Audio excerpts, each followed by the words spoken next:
Hello, everybody. Happy Friday and welcome back for another episode. If not now, when? Today, oh my God, I am so excited to have my incredible friend Yuen Yung join the show today. And if you don't know who he is, let me tell you.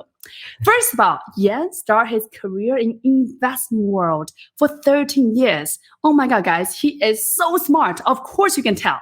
Then he co-started a restaurant franchise with his brother named How Do You Roll? You might also recognize his name by the show The Shark Tank. He was pitched on the show and received the highest investment offer at the time from Kevin O'Leary. Oh my God. Yan was named as a finalist for the Austin 40 Under 40 in 2013. And today, Yan is the CEO of Casoro Group, a multi-family real estate investment firm that really focuses on the major market throughout the Southwest. And the most important thing, guys, today he's joined us with his second book, Business Model Blueprint. And if you have not got it, now is a great time. Go to the description, grab the book right now. So with that, guys, I am so excited. Thank you so much, Yan, for joining us, and welcome to the show. Thank you, Yuen. It's so good to see you again. Yes. So let's talk about the book, Yan. Why another book? Why Business Model Blueprint? What inspired you? You already have one book. Yeah, so I had the first book out only about a year ago called The Blind Grind, and that book was all about the elements of success. So what are the things that you have to do to become successful? Mm-hmm. And after that book, a lot of people read it and they came back and said, hey, man, that was great. That was great insight. It's not about hard work. There's other things that you have to really worry about to become successful in life. They said, but you kind of left us hanging after that first book because we don't know what the next step is. And I said, well, the next step is to go build a business, build something for yourself, build yourself an ATM machine so that you can make money without doing anything. And and so that led me to write the second book. And so this book is called The Business Model Blueprint. The whole idea around it is that I am telling you the framework of what it takes to create a business for yourself so that it can generate income.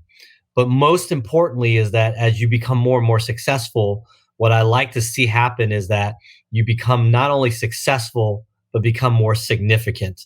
And the idea of significance is the impact that you have on people from a positive perspective.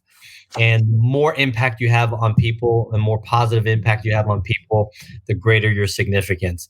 And so, but you have to do that by building your success and then transcending to significance. So, yeah, for some of our people who are not really familiar with you, in the first chapter, you briefly mentioned about your journey, how do you become who you are today? Can you take us back to the journey? Tell us a little bit about how does the whole journey come about and how you really get started your wealth building process. Yeah, it's funny is entrepreneurship was something that was kind of developed because of my parents. Mm-hmm. And so really in a lot of ways I have to give them credit because what they did was they came to this country, didn't speak English, very similar to yourself, didn't speak English and had to figure out a way to make it work, right? And to take advantage of the opportunity. And a lot of us say, well, where's the opportunity? What's the opportunity? And yet these people that come over, they sacrifice their entire lives to come over. And not only are they trying to look for the opportunity that we're all looking for, but then on top of that, they have the disability, so to speak, of not speaking the language yet and not knowing the language yet. And yet they overcome that. So really, when you think about the story for myself, it's really the continuation of the success that my parents brought, right? Which was at a very young age, they bought their first business when I was about 8 years old. And so they were really the entrepreneurs. Now, they did it in a very different way. Don't get me wrong. They didn't have some of the education that you and I have, but they did it in a different way, but it was still done. And so as a young person, watching my parents go through that, I didn't learn cash flow from going to the University of Texas, or I didn't learn about people and hiring and all that stuff from my degree from MIT. I learned all that stuff by watching my parents. at a very young age and how they struggled through it and how they thought about it. And that was really the beginnings of this idea of, oh, I see how it's done, right? Mhm. They built something over the years. They built multiple restaurants, and then they were able to retire at age 55. So Wow. great success story there, which then gives us the foundation to then build something even bigger, something even further. And Mhm. so really that's where the story begins. And I think, Yan, oftentimes not many people know about how you grow up, right? You mentioned when your parents first bought a business, you were 8. Not many people know that you were really hustling in the restaurant, in the deep fryer, right? So share with a little bit about how you grow up and how that experience in childhood, how that shaped you, who you are today, and serve as a foundation of your hard work ethic, your persistence, your dedication, and truly the drive for success. Well, it's interesting. When you're a child, you don't think much of it, right? You're just told to do what you're supposed to do, and you just go do it. And in hindsight, you think about some of the stuff we did, and picking up a knife at the age of 12, right? Cutting vegetables and stuff. I think there were some work hazards there that we didn't know about. And it wasn't Amazing. just me; it was my siblings too, right? My sister, my brother. We all did it, and so that's what has created a lot of our entrepreneurial spirit. But I think that the thing with that is that when you don't know, you don't know. You don't know what you missed out on, right? Mhm, So a lot of people say, "Well, why you? Where's your drive coming from? Why are you so driven? And why is it that you just keep going?" mhm, And I tell them, I said, when you grow up poor, you don't really want to go back. And you're definitely scared of going back, right? mhm, And mhm, that's what keeps you motivated, right? It keeps you going. mhm, But as time has gone by, I've gotten to a point where it's not just about the money, but mhm, more rather like the amount of people that I can help and the amount of people mhm. that I can be impactful to make their lives better. Beautiful. And really, in a lot of ways, then the money itself takes care of itself. There isn't a whole lot Mhm, I have to worry about there. mhm, So when you ask the question of like, well, why do you do it, and how is your background creating that? Well, mhm, a lot of times people talk about missing out on life and stuff like that. Look, I didn't have a normal childhood. My childhood was, working at the restaurant from sun up to sundown. And then mhm, if you're in school, you go to school. And then when you're done in school, you go to work and you mhm, work with your parents and you do your homework at one of the tables, right? While mhm, the business is going on and you have to get up and go serve people and back and forth. And so a lot of that creates that, not feeling like I missed out on anything, but mhm, rather understand that I had the advantage that I learned about certain things that most kids didn't get to learn about at my age. So mhm. you take what, call it lemons and you make it lemonade, right? And so Wonderful. for me, people always say, "Oh, well, you didn't get to go to homecoming. You didn't get to go to prom." uh, okay, but I got to run a business. Mm, Right, and I got to make a lot of money. I saved up a lot of money so I could go to school, go to the University of mhm, Texas. So it's just everyone has their path, and that's mhm, okay. Whatever your path is, it'll give you the advantages to go do the next thing, right? And that's what we have to mhm. realize. I love that. And I really want to just point out, I love this picture of you serving at a restaurant. I was like, yes, he Yeah. is honest. He actually while he's sleeping served. This is just fascinating. Yeah, I think I was about Um, maybe 15 there. you look great, by the way. Those Yeah. hairs. Yeah, when I had more hair. Amazing. So I would love to kind of pivot a little bit. Yan, obviously at this point, right, you are very successful throughout your career. I'm curious, what is the toughest decision you have to make? I think today the toughest thing is every day just being focused and knowing the intentionality of Hmm. what I want to accomplish on a daily basis, right? Hmm. And a lot of times, especially if you're an entrepreneur, there's going to be highs and lows. Really good times and really bad times too, right? And it's great when you have the success and you're almost like, oh my God. Most people don't realize what it takes to even get to that point, right? Hmm. But in order to get there, every day you have to be very intentional, right? And you have to plan out what you're going to do and what you're going to accomplish. Now, the big change over time for me has been that today my intentionality is the impact that I make on the people, right? So every Beautiful. day I'm thinking about, okay, well, who am I who am I going to impact today, and what am I going to Mm-hmm. do? And that intentionality and planned out on a daily basis Mm-hmm. builds up to something bigger, right? Over Mm-hmm. time, I love to the that. point where you don't even realize it a lot of times, right? Mm-hmm. Um, Today I was on a Zoom call with somebody I'd never met before that hit me up and said, "Hey, my professor from the school said that I should talk to you because I'm trying to get an internship, or I'm Mm-hmm. trying to figure out my career path or whatever."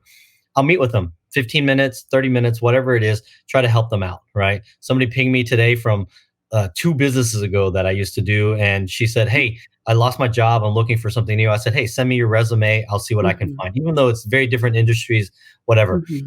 It's that intentionality each day of knowing that I made a difference in people's lives, Mm-hmm. right? I, So I, I was beautiful. able to connect with my wife today. I was able to connect with my two boys today. Mm-hmm.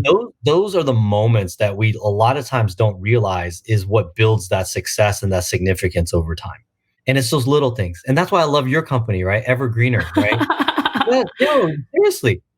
Every day, intentionality of, my physical fitness, my mental health, Mm-hmm. people that I'm going to plan to touch and be a part of, be in Mm-hmm. the moment and be a part of that, and that adds up over time. And so Mm-hmm. to me, every day you got to think about that and actually do that, because it's very easy to slip into the mundane everyday routine and not Mm-hmm. think about what you're trying to accomplish. I love that, Yan, because like you mentioned, like small thing really adds up, and how you today think about you are so successful already, but yet still intentionally focus on every day the small impact, how they act out to the bigger impact to the community, to people around you is so incredible. Was it difficult when you were building your wealth management career, which is very very successful, a lot of great, you have huge significance from your career.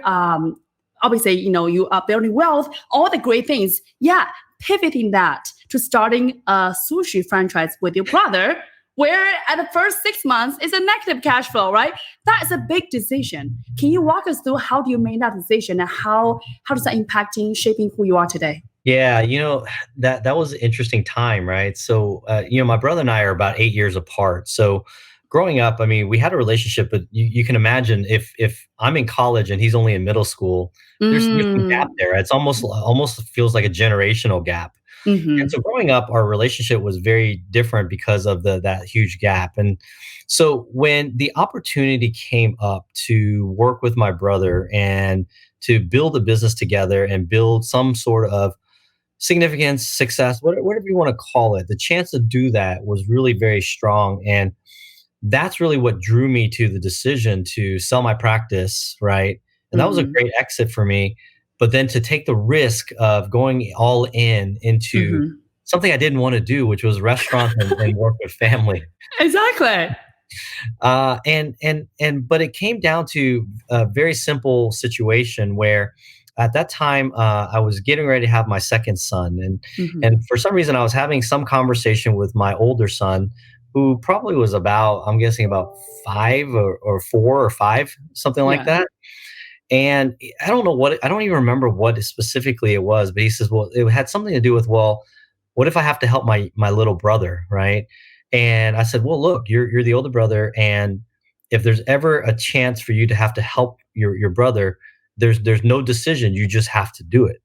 Mm-hmm. And in that moment, I felt like I was actually talking to myself and giving myself that advice, and not really talking to Julian, but rather Mm-hmm. I just subconsciously just told myself, "You just gotta go do it." Like, Mm-hmm. it doesn't matter, fail or succeed. Mm-hmm. I will tell you today, my relationship with my brother is at a different level, right? Mm-hmm. And we're both grown now. He's got children, right? He's married, got Mm-hmm. children. I'm married. I've got my kids. We did a business together. We did it for 6 years. We sold it. Mm-hmm. All of those things happened, but yet today our relationship is the most valuable thing that I've gotten out of that time frame. And that was a hard decision. You was initially don't like to go to, you would not want to do the restaurant after you grow up, right? And That's then right. you are so successful at what you do, but yet give up everything, choose your brother, choose to support him and his ambition, his dream, and just decide. And I think that's just so incredible. And the interesting thing for me is that I don't think about that, right? I just think about how I want to have my life and the things that are important, right? Mm-hmm. I think that it would have been probably selfish of me not to take the chance to work with my brother and Mm-hmm. really get a chance to build a relationship and to do something together. It's fun to build a business by yourself. It's even more fun when you build it with somebody, but it's Mm-hmm. even more fun when you build it with family and you go through because when you're a family, you fight very different. Ooh. The arguments that we had, that's another level of connectivity. Mm-hmm. And the reality is this, right? I don't sit around worrying about, oh, I'm successful, I'm not successful. Mm-hmm. Obviously we all have needs and we have to work hard to fulfill those needs, right? I got Mm-hmm. to feed my family. I've got to make sure my kids are going to get educated, those types of Mm-hmm. things. But at the end of the day, when I'm done, Mm-hmm. whether it's tomorrow or 50 Mm-hmm. years from now, all I want to know is that I helped other people and that they go, hey, Yen was somebody that was always there to help other people and make the world better, right? And you make the world Yes. better by starting with the people around you. Wow, Yan, that's one thing that I honestly so inspired by you and your story. It's incredible. So let's talk about that 6 years in that sushi franchise restaurant. It by no means is easy, right? You said it's fun, probably not easy. Was there a time that is so hard? What is time that you were like, damn, I don't know if I can do this? And what helped you to keep that drive, keep going? Like, It's funny, in our family, when we sit around and talk, we always say, God, why did we get into the restaurant business? We're so stupid. We should have done something different. It's because it truly is that hard. But out of Mhm, out of that difficulty is also what builds the character, right? And mhm, builds your value system and makes you who you are. mhm, When you're able to run restaurants, I will tell you that teaches you skill sets that not very many careers or businesses can give you the opportunity to do. And so I don't ever, regret it. I just go, hey, that was just my life and my path. mhm. And because of what I did and how difficult that was, it's made everything else since then so simple, so easy, right? And there's not a whole lot that I go, oh my God, I'm just razzled by that. No, nothing rattles me. I'm like, I've been in the Wow. restaurant business. Wow. But were you always like that though? Is there when you first get into the business, before you were so calm and zen, it's like I can do anything. But is there a moment that this situation come out, you're like, God damn it, this is a lot bigger than I thought. And how Yeah, do you get yeah, over that? yeah. Well, you know, I think that when again when you think about all the things that can happen, one of the biggest things that I work with people on and tell people about is this idea of emotional competence or emotional Mhm. intelligence, which is Yes. EQ, right? And it's Yes. in the book. Yeah, yeah. I'm sure you're getting ready to pull it up. It's in the book, and I will tell you that EQ is so critical, right? Mhm. And they've done all kinds of studies that basically say that your EQ is two-thirds or more determinant of your success and Mhm. effectiveness, whereas your IQ is only one-third of the contributor to your Mhm. success or effectiveness in a given moment. Mhm. And so when you think about that, the ability to not go, "Oh my god, the sky is falling." So Mhm. think about it, like right now, it's like, "Oh man, we got an election around the corner. We don't know what's gonna happen there." Mhm. We've got COVID hitting us, and it's like, "Oh my Mhm. god, we've all had to work from home. Things have changed quite a bit." None of that is really a big deal. It's just Mhm. life, right? And I was on Facebook Live earlier with my mentor Satyan, and we were talking, and he asked me. I said, one of my favorite quotes from Charles Darwin is actually the quote where he says, "It is not the strongest or the most intelligent of species, but rather that species that is most adaptive to change that survives." Right? Mm. Mhm. That's really what it's about. So you can't let things Beautiful. razzle you, right? Mhm. Of course, my Mhm. parents, they went through a lot, and there were times when my dad would tell me the story about how, when we bought one of the restaurants, they were losing so much money, and it was so scary that he was, like, shaking and sweating in bed, and my mom just said, "Hey, look, it's done.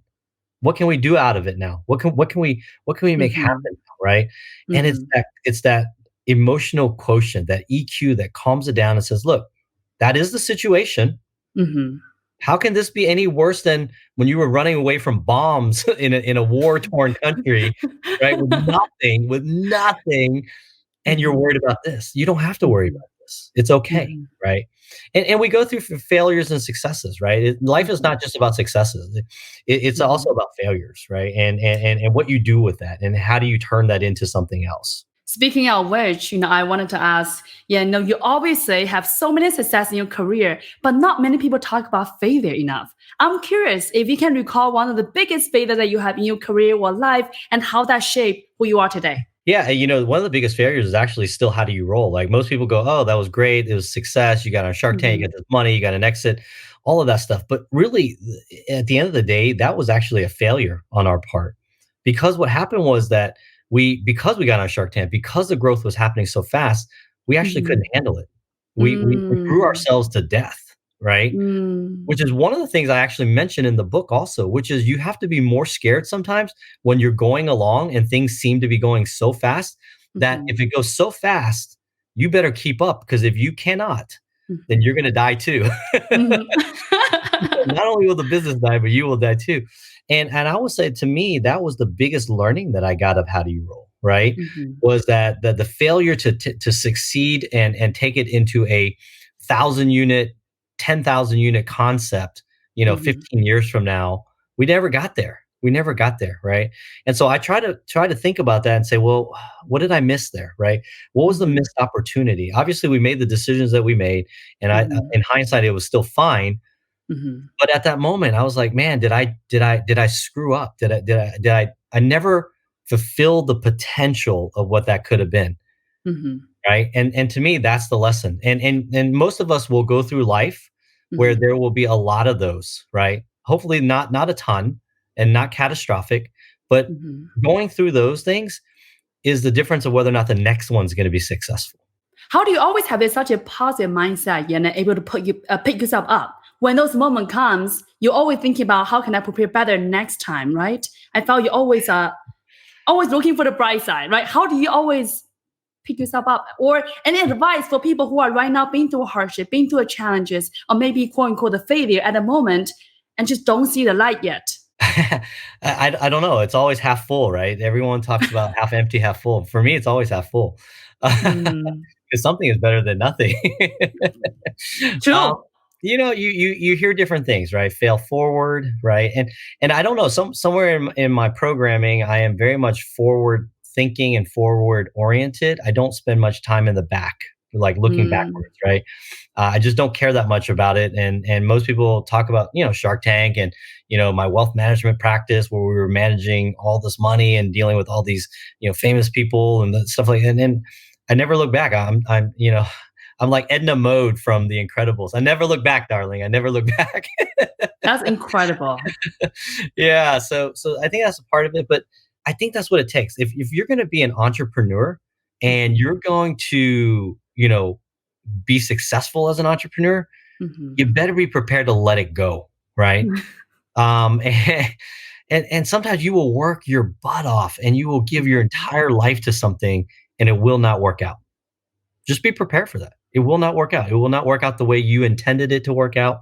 mhm, But that's okay. That's still your mhm. life, and there's always another chapter, right? And as long as you're breathing, you have a chance. You have a chance, right? It's Dumb and Dumber. So you're saying I got a chance, right? That's all you need. That's all you need, Mhm, right? mhm, And you'll be amazed, right? Human beings, the human spirit is actually very strong, right? When you think about what you and I have gone through, we sit there and say, "Hey, that was kind of tough." Blah blah blah.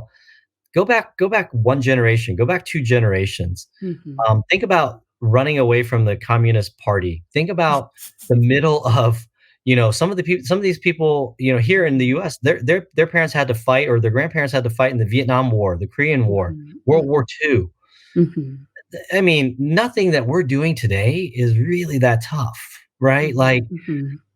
if you want a bitch, like, it's not, come on, man. right? I mean, think about it. Like you're sitting in your Mhm. beautiful house. I'm sitting in my beautiful house. I've got Mhm. more space in my study here than my parents' first, apartment, I got right? AC, which is awesome. So yeah, I don't know. I just don't see it. I don't see why people have to be Mhm. down about anything that's going Mhm. on, right? Mhm. And look, people have tough times. There's probably a lot of people that aren't working right now. That's got to be tough. Mhm. Mhm. Some people are dealing with illnesses and diseases. Yeah, absolutely. Mhm. If you can survive that, you'll come back. Your human spirit inside of you will be so strong, and Mhm. you'll be able to pick up the pieces and have a great life. Mhm. Beautiful. Since you mentioned about Shark Tank, I have to ask, yeah, what surprised you the most when you get on the Shark Tank, and also what advice you give to the future entrepreneurs who may be going on right now or in the future? Yeah, couple of things. One is that most people don't realize, and I didn't really realize it when I got into it, is Mhm. that we were in front of the sharks for over 90 minutes. And the clip, you can still find it on YouTube if you look for it. Somebody keeps telling me that it's on the internet. Uh, the whole clip is only 8 minutes long. So Yes. you go from 90 minutes of conversation down to 8 minutes of TV, right? Mm. And that's the biggest shocker that for me, I didn't realize, right? I didn't know how they were gonna edit it down, and I kept thinking there was so much good business conversation, and yet Mhm. none of it showed up, right? Ah. That's just the way it goes. So, to me, that was kind of the biggest shocker. I will tell Mhm. people that are entrepreneurs and are thinking about getting on the show, Mhm. I think it's a must. If you can get on the show, the exposure and the popularity of it, is so great that, it'll give you the marketing that you need, but you need to be prepared for it, right? So I'll give you an example. So after we were on the show, we had Mhm. 1,800 something leads that came in inquiring about becoming a franchisee with us. Mm. Imagine we went from 6 franchisees to now 1,800 inquiries Wow. all over the world, right? Saying, "Hey, I'm thinking about Mhm. getting into your concept because I saw you on this TV show." So Mhm. all of a sudden we signed up, 30, different franchisees, 400 units to be opened over a 20-year period. All these things were happening. But if Mhm. you're not prepared for it, it'll kill you. And that's exactly what happened to us, right? We weren't prepared enough to Mhm. handle what we needed to do, right? We Mhm. couldn't open the stores fast enough. We couldn't Mhm. train people fast enough because sometimes, and I learned this the hard way, sometimes some things just take more time than you wanted, Mhm. and Mhm. that's a really hard thing for especially for younger people to accept, Mhm. right? Is that some things just take time. A cake takes time to bake. You cannot rush it. So true. Struggle's real. The struggle is real. So yeah, you built this how do you roll for 6 years? And yeah, you said now the growth is expanding so quickly.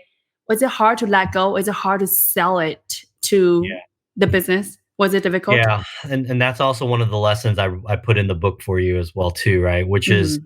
you've got to learn to realize that the businesses are is not your life. Mhm. And what I mean by that is that, your job as a human being is to love your family, is to love the people that you work with and support, right? Mhm. Um, that's what you need to love. Don't fall in love with your business, right? The business is there to do a job. It's just part of the system and part of the machine so that you can love more, right? And spread more Beautiful. love. Mhm. And so there is a section in the book where I talk about that and I say, hey, look, if it's time to let go, you just have to let go. People say, well, it's your baby and blah, blah. No, my, Yeah. my, my two babies are upstairs right now, in class. No, those are my babies, right? Yeah, Mhm. that's not my baby. My baby is my beautiful wife that has been with me for 20 something Aw. years. Those are my babies. Mhm, Right. mhm. That's what's important. And quite honestly, one of the investors in How Do You Roll was the one who Mhm. gave me that advice, right? Which was, hey, what's important to you is not the business right now. What's important to Mhm. you is your family. I love that. So now let's pivot to our book, which have so many incredible insights I want to share with all of you guys. Well, at the beginning of the chapter, right, you kind of really lay the foundation of success with physical, mental, and financial health. Can you walk us through how does that thought process come about, and how can we take the advice from that starting today? Yeah, so that's a big one, and that's why again I love your company, Evergreener, right? Because that's what it talks to, and it gives you something to work off of. But so my Mm-hmm. thought process there is that the advice there is really around the idea that if you're not physically, mentally healthy, Mm-hmm. you can't accomplish anything anyway. So why True. would you take why would you take the opportunity to play the game of business, right? Mm-hmm. It'd be like putting an injured person onto the football field and saying, "Let's go play football," but they're injured. Mm-hmm. It doesn't work. If Mm-hmm. your mind is not in the right place, right? You're physically not in the right place, your finances are not in the right place, you're not going to be successful. That's why most businesses fail, right? And so Mm-hmm. it's very important to have that game plan laid out. And so in this book, so in the first book, I kind of alluded to it. In this book, I actually lay it out and say, look, this is what you Mm-hmm. need to do. You need to save some money. You need to make sure you have some friends that have some money. You need to be in good shape. You need to be in good, mental state, all of those things, right? And because Mm-hmm. once you get into the business and once you become an entrepreneur, the amount of mental energy and capacity that you have Mm-hmm. is 10 times greater than where you're working right now, Mm-hmm. right? Most people don't realize that. The mental capacity, the Mm-hmm. emotional capacity of what it takes to run that business is going to be the real test. That's Mm-hmm. the real game, right? Everything else is just preparing you for that game. That's the real game. And in the book, yeah, you refer a few times about ikigai and how to leverage that to find your passion and purpose. I'm curious, Yeah. how did you leverage that framework and find your passion and purpose? And maybe you can, share some advice or thought with our listeners who may be in the process of finding that heart purpose. Yeah. I didn't even I didn't even put it in the first book. So the concept of the Japanese term ikigai, it translates to purpose for being, right? The reason for being. And actually, it was Marina from the Asian Chamber who shared it with me, and then so I Mm. started doing research on it because it was so powerful. Mm-hmm. And so then after I done a lot of research and thought through it Mm-hmm. and kind of started talking to people about it, I was like, I have to put this in my book because so many of us run around and we don't know our reason for being. We go, maybe I'm here to make some money. Maybe I'm here to have a good time. Maybe I Mm-hmm. should pursue my passions. Mm-hmm. And maybe the world needs this right now. The reality is it's all those things, right? Mm-hmm. Mm-hmm. And the concept of Ikigai is to put all those things together. What are you good at? What will people pay you to do? What does the Mm-hmm. world need? But what do Mm-hmm. you love to do, right? And when you put all of those ideas together, Mm-hmm. now you know why you exist, right?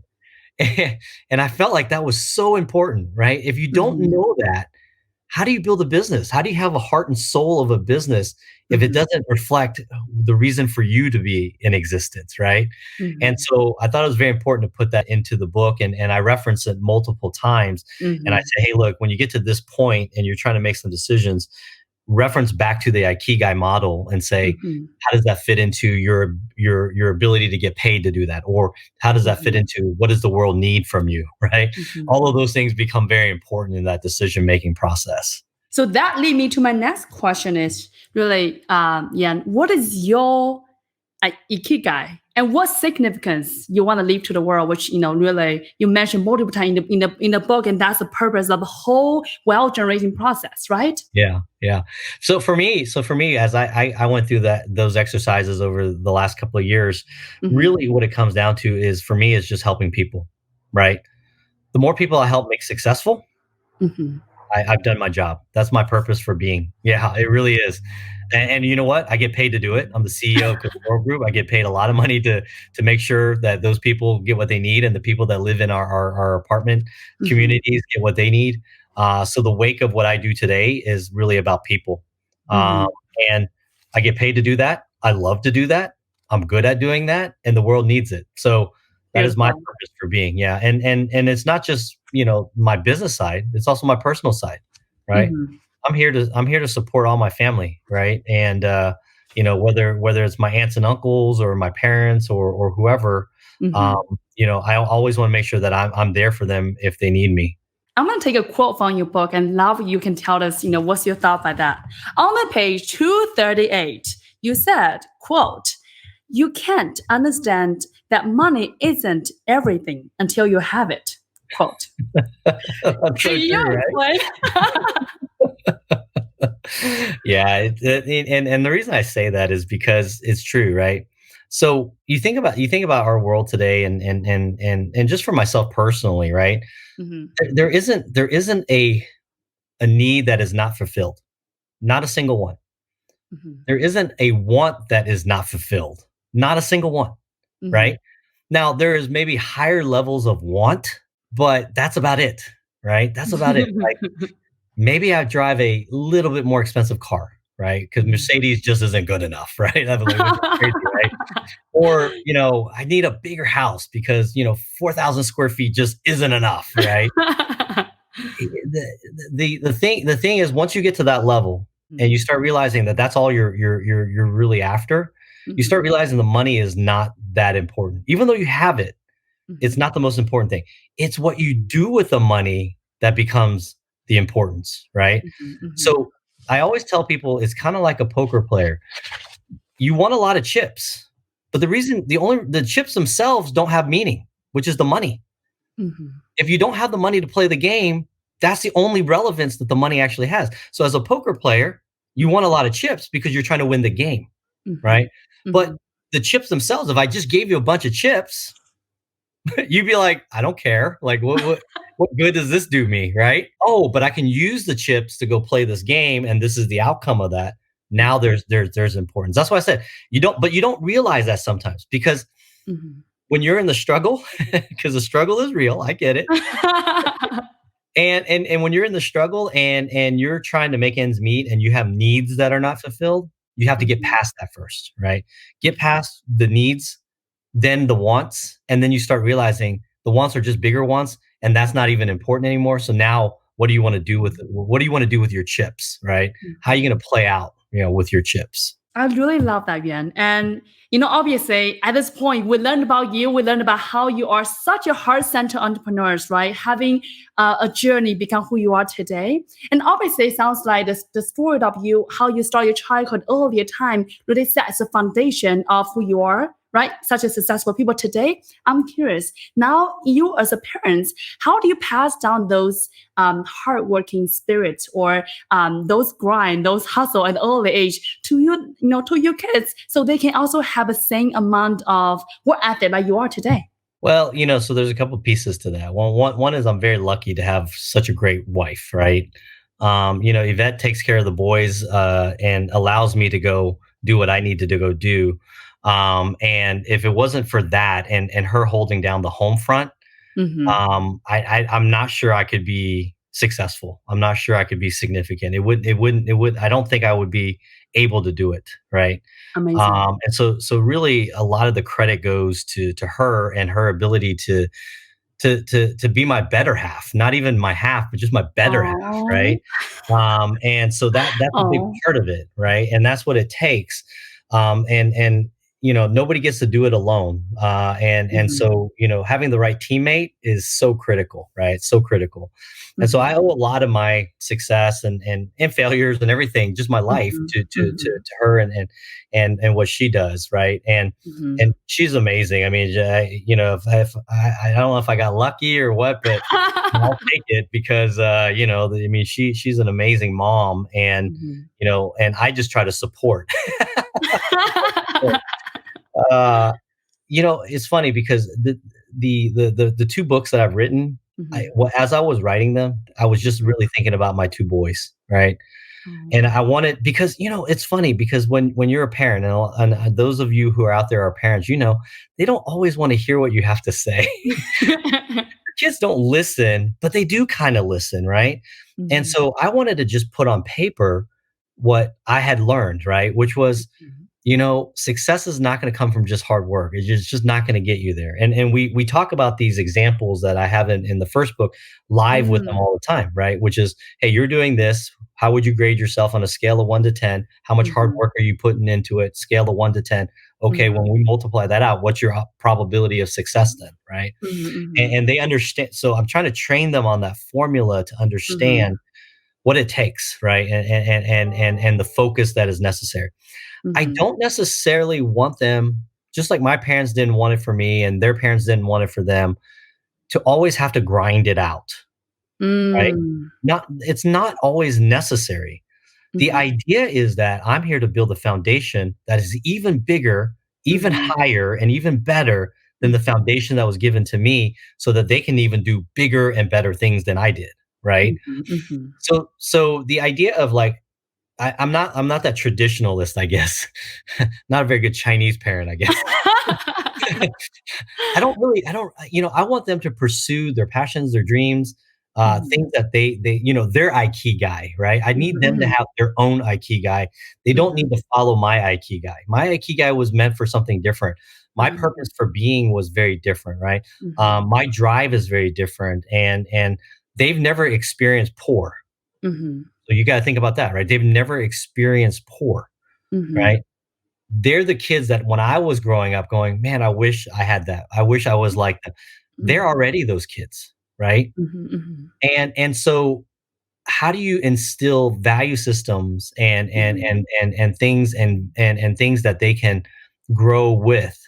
Well, it's completely different, right? It's mhm, very mhm, different than the quote unquote work ethic that I was given or taught. mhm, mhm, For mhm, them, it's not about just work ethic. It's about what do you love?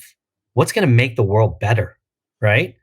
And great, you like money, okay, well, I like money, so somebody's gotta pay you to do it, I get that, and we gotta be smart about that, but it's mhm, that balance between all of that, right?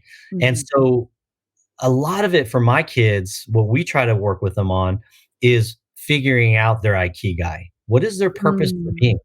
Right? And you can and a lot of us as we were growing up, our parents, people around us see it. They see certain skill sets that are like, so and so would be really good at that, right? mhm, Or, mhm, so and so shouldn't be doing that because that's just not their personality. They really should be thinking mhm, about this, right? mhm, And so it actually opens up more opportunity for our children mm. than us growing up, and it's the old, Chinese Asian joke about you only have 4 career choices, right? You're either gonna be a doctor, a lawyer, an engineer, or a business owner. Those are your only choices. Don't talk to me about anything else, right? Yep, yep. That's And incredible. and it's only funny because it's true that that is the way we grew up. That was the way we grew up, So true. I right? almost became eye doctor. I'm so happy I'm not. And it's nice to see that Asian Americans are becoming comedians, actors, writers, other things that I didn't even know existed, like as a Mhm, career. Like I didn't know you could make money. I didn't know you could be a director of Aquaman, right, and make like mhm, millions of mhm, dollars. Shoot, I picked the mhm. wrong business, right?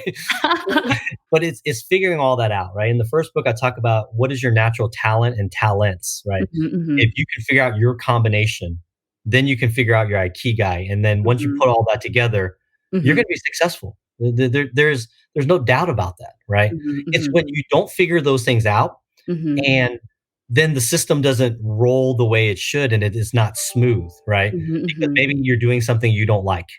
mhm, Maybe it's something you like something that no one will pay you to do, right? All mhm, those things come into the whole equation, and mhm, it's important for people to take the whole package and say, mhm, "Oh, okay, you can't just take the engine. I got to take the wheels, the mhm. windows, everything, and put the whole car together," right?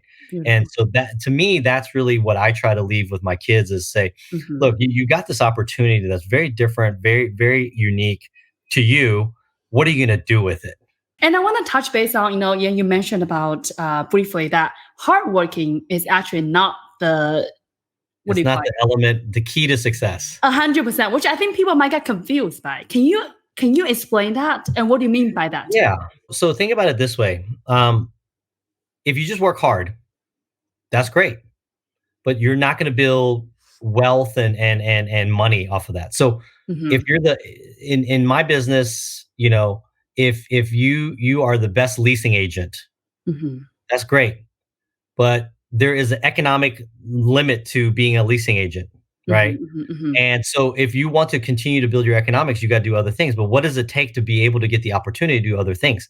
If you're the world's best ditch digger, you're still going to get paid as a ditch digger. Right? So what I'm trying to get people to understand is that so working hard just doesn't get you there. But if you understand what the elements that create the success are, and you work hard on those elements, that's the key. That's the key. So hard work is the multiplier. It's just a multiplier. It's not the element, it's the multiplier, right? So in mathematical equation, it's the exponential growth that you're looking for, right? But if you have 0 over here, hard work multiplied by a gazillion is still 0. Right? Right. So I tell people, I said, you've got to figure out. So in the book, I list out 6 elements that have to exist. And what are those 6 elements? And it's going to be different for everybody. And this is the part where people are going to hate, but there are certain elements you have no control over. You just don't, right? Your starting point is different than somebody else's starting point in this game of life, right? So you might have to work harder to improve your points, right? Than somebody else. But you work at that. You have to apply your energy there. If you're just applying your energy to just doing the grind every day, I promise you're going to look up 10, 20 years from now and you go, what did I do with my life, right? So the whole idea of the book is like, don't worry about the hard work. If you have that work ethic, that's fine. But just think about it this way. If you're born the son of Sam Walton of Walmart, you don't really have to work hard. No. There is not a moment that you have to work. When you add all the Walton siblings together, they're still the richest people in the world. Wow. More so than Bezos, Gates, all of those people. As somebody that's not that position, what do you do, right? Okay, I build my education. And there's mathematical and scientific proof that shows that the higher your education, like yourself, right? Multiple master degrees, right? The higher your likelihood of economic success, right? Or the bigger your network, right? The more people that you know that can help you, that's a game changer. So you work hard on those things. You build your network, you build your education, you build your physical health, you build your mental health. Those are the things that you should be focused on. And that's where you should put all your energy to, right? And when you do that, the likelihood, the probability of success expands. It's not a given. It's not 100%. Tomorrow you could get hit by a bus and right? There's always the unknown. But if everything goes according, then that's really what you should be thinking about. Amazing. I love that. That's so helpful to kind of understand it's a multiplier. It's not the incredible, important elements alone. You have to multiply on top of talents, skills that you are good at, the world needs. That's love exactly that. Right. Yep. My last question for you, Yuen, is do they come back to full circle? What does American dream mean for you as a first generation?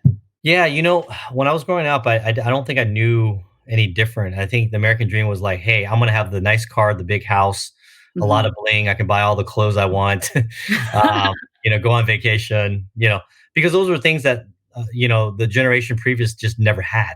Right.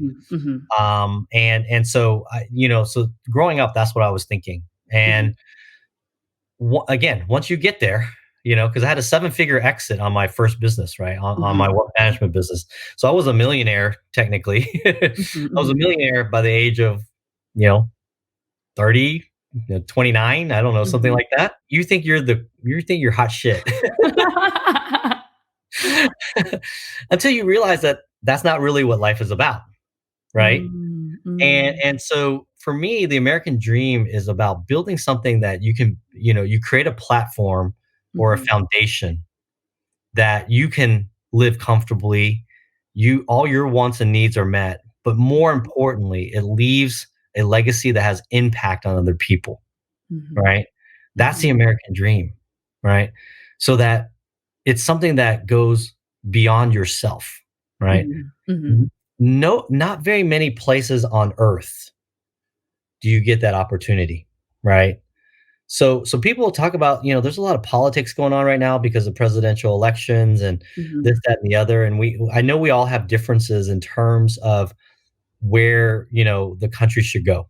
Mhm. But I always tell people this is still the greatest country on earth, right? Mhm. Right here, right now, this is still the greatest country on earth, right? And regardless of your beliefs of Mhm. this side, Democrat, Republican, let's put country before party, Mhm. right? And not party before country, Mhm. right? Because there's a lot of argument. I hear people get really upset right now, right? About differences of views and stuff like that. The Mhm. reality is that we're a lot closer together than we are apart, right? Because when I meet somebody that's a Republican and I meet somebody that's a Democrat, they seem really far apart until you start talking about them as a human being. And all of a Mhm. sudden, they're a lot closer, Mhm. Mhm. right? And to me, the American dream is getting to exercise all of that, right? And people don't. I think in this country we take our freedoms for granted, and I think it's important not to do that, and to realize the opportunity of Mhm. where we sit at this moment in this time frame, Mhm. right? Everything from the great technology that we have. Mhm. People talk about COVID, and I'm like, you realize that they have a vaccine faster than they've ever created a vaccine in the history of mankind. Yes, it sucks. We're probably gonna have to sit at home for 6 more months or a year. I get that. But the speed that they're able to do that Mhm. is incredible.